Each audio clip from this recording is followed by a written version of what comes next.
Bonjour à tous. Chanel Actualité France. Depuis plusieurs jours, un mot a été évincé du discours des autorités sanitaires.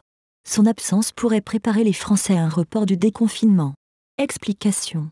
Les mots comptent. Aujourd'hui plus que jamais. Et Emmanuel Macron l'a bien compris.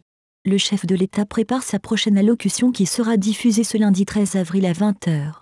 Il devrait annoncer la prolongation du confinement au-delà du mercredi 15 avril.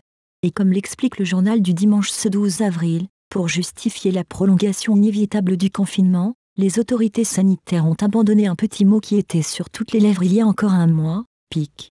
En effet, il était expliqué aux Français au début du confinement qu'une fois le pic de l'épidémie atteint, la sortie de crise serait proche.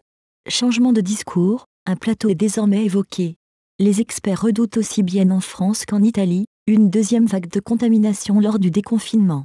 Cette deuxième vague prévue par les médecins inquiéterait d'ailleurs beaucoup Emmanuel Macron. Ce n'est pas le moment de relâcher nos efforts, aurait glissé le chef de l'État à l'un de ses interlocuteurs, rapportent nos confrères.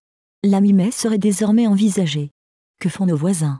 La principauté de Monaco a déjà prolongé le confinement jusqu'au 3 mai prochain. Le prince Albert est au repos forcé d'ici là, ayant lui-même été testé positif au coronavirus. Confiné avec sa famille dans le sud de la France, il a dû passer plusieurs jours en quarantaine pour éviter de contaminer sa femme, Charlotte de Monaco, et Jacques et Gabriella, ses jumeaux.